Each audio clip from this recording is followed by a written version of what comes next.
Rasululloh sallallohu alayhi va sallam mo'jizalari. 132-mo'jiza.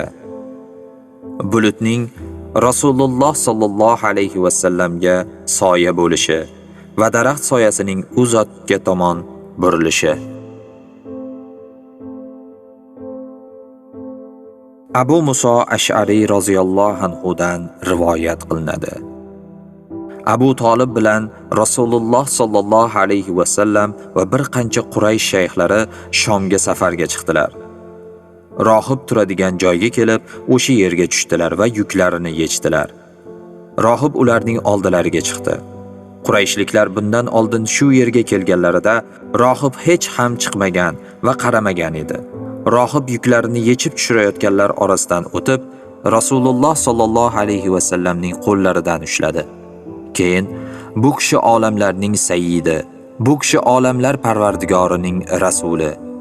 Bu kishini Alloh olamlarga rahmat qilib yuborgan dedi. Quraysh shayxlari qayerdan bilasiz deb so'rashdi. Rohib, sizlar Aqabadan kelayotganingizda barcha daraxt va toshlar egilib sajda qildi. Daraxt va toshlar payg'ambardan boshqa hech kimga sajda qilmaydi. Men u kishining yelkalaridagi, kuraklaridan pastroqdagi olmadek keladigan payg'ambarlik tamg'alaridan bilaman, dedi. Keyin ularga taom qilib berdi. Qurayshliklar rohibnikiga borishganida Rasululloh sallallohu alayhi va sallam tuyalar podasi ichida edilar. Rohib unga odam jo'natinglar, olib kelsin dedi. Keyin Rasululloh sallallohu alayhi va sallamning oldilariga bir kishi borganida u zotning tepalarida bulut soya qilib turgan edi. Olib kelishga borgan kishi va Rasululloh sallallohu alayhi va sallam yaqinlashganlarida odamlar bulut u zotga tepasida soya solib turganini ko'rishdi. Ikkalasi qavmga yaqin keldilar. Rasululloh sallallohu alayhi va sallamni daraxt ostiga o'tkazishdi. Shunda rohib daraxtning soyasiga qaranglar, u tomonga qarab ketdi dedi. Yana u Muhammadni Rumga olib bormasliklarini iltimos qildi. Chunki rumliklar sifatlardan tanib olib uni o'ldiradi deb qayrilib ketdi. Yo'lda ketayotib Rumdan kelayotgan 7 nafar kishiga duch keldi. Ularni qarshi olib, qanday xabar olib keldilaring deb so'radi. Ular, bizga xabari yetgan payg'ambar mana shu oyda zohir bo'ladi. Shuning uchun har bir joyga odamlar jo'natilgan. Biz ham uning xabarini eshitib, sizga kelishga shoshildik deyishdi. Rohib ularga, ortlaringda ishonarli kishini qoldirib kelganmisizlar dedi. Ular, yo'q, biz xabarini eshitib sizning huzuringizga kelishga shoshildik dedilar. Rohib, Alloh azza va jalla bir amrni bajarishni iroda etgan bo'lsa, biror kishi qaytarishga qodir bo'ladimi? Deb savol berdi. Ular yo'q deyishdi. Keyin bay'at qilishdi. So'ng rohib bilan birga Qurayshliklarning yoniga borishdi. Rohib, Allohga qasam ichib iltimos qilaman.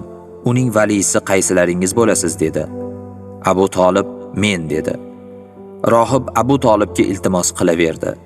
Oxiri Abu Talib Rasululloh sallallohu alayhi va sallamni ortga qaytardi. Rohib yo'l ozuqasi qilib, u zot sallallohu alayhi va sallamga pishiriq va zaytun tayyorlab berdi.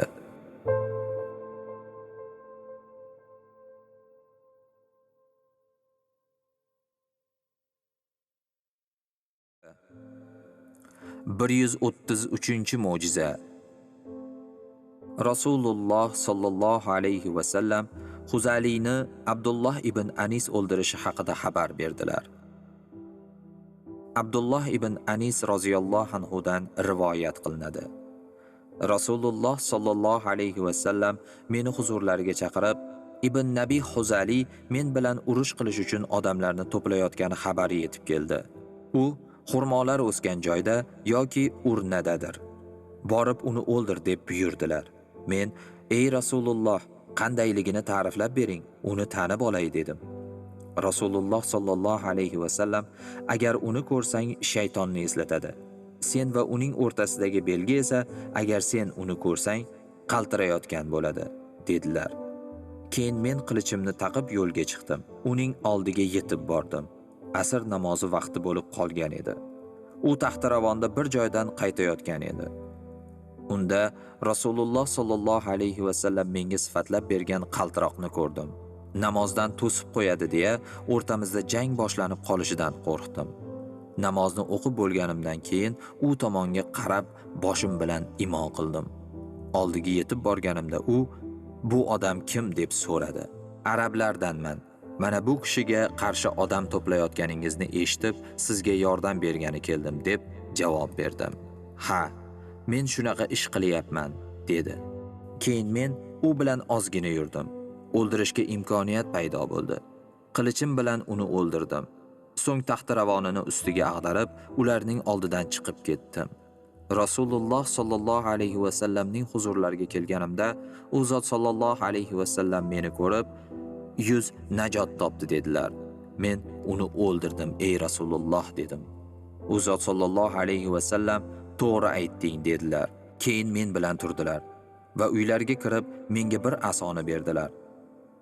"Buni ushla ey Abdulloh ibn Anis" dedilar. Men o'sha aso bilan odamlar oldiga chiqdim. Shunda ular "Bu qanaqa aso?" deb so'rashdi. "Buni menga Rasululloh sallallohu alayhi va sallam berdilar va tutishimni buyurdilar" dedim. Odamlar Rasululloh sallallohu alayhi va sallamga qaytib borib, "U nima ekanini so'ramaysanmi?" deyishdi.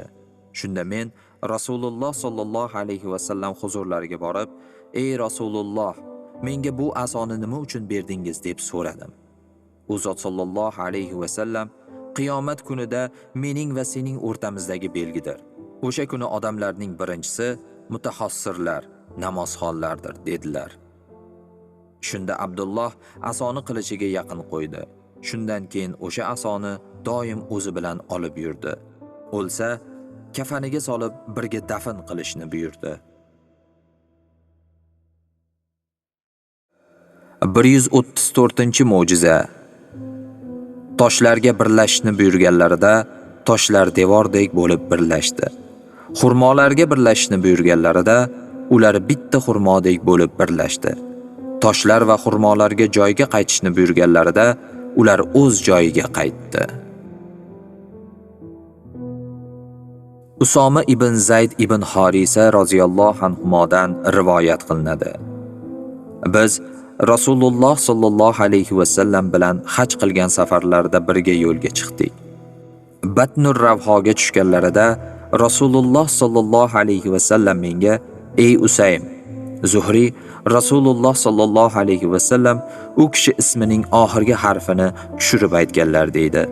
Rasululloh sallallohu alayhi va sallamning hojat qilishi uchun biror pana joyni ko'rib kelmaysanmi dedilar.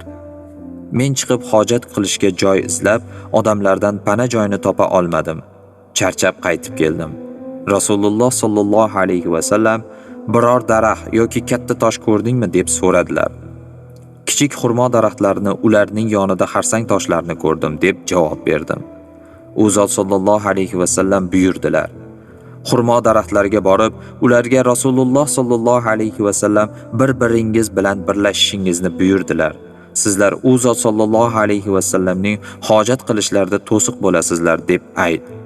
Rasululloh sallallohu alayhi va sallamni yuborgan zotga qasam, dar haqiqat ularning tomirlari va tuproqlarini ko'tarib sakrayotganini ko'rdim. Bir-birlariga xuddi bitta xurmodek bo'lib yopishib olishdi. Rasululloh sallallohu alayhi va sallamning gaplarini toshlarga ham aytdim. U zot sallallohu alayhi va sallamni yuborgan zotga qasam, dar haqiqat har bir toshning sakrayotganini ko'rdim. Ular bir devordek bo'ldi. So'ng Rasululloh sallallohu alayhi va sallamning huzurlariga bordim va xabarni yetkazdim.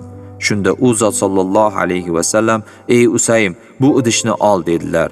Idishni oldim. Keyin ketdik. O'sha joyga yaqinlashganimizda Rasululloh sallallohu alayhi va sallam idishni oldilar. Keyin u tomonga o'tib hojatlarini chiqardilar. Keyin oldimga idishni ko'tarib keldilar. Birga ketdik. Chodirga kirgach, "Ey Usaym, xurmo daraxtlariga borib, Rasululloh sallallohu alayhi va sallam har bir xurmo o'z joyiga qaytishni buyurdilar" deb ayt. O'sha gapni toshlarga ham ayt dedilar.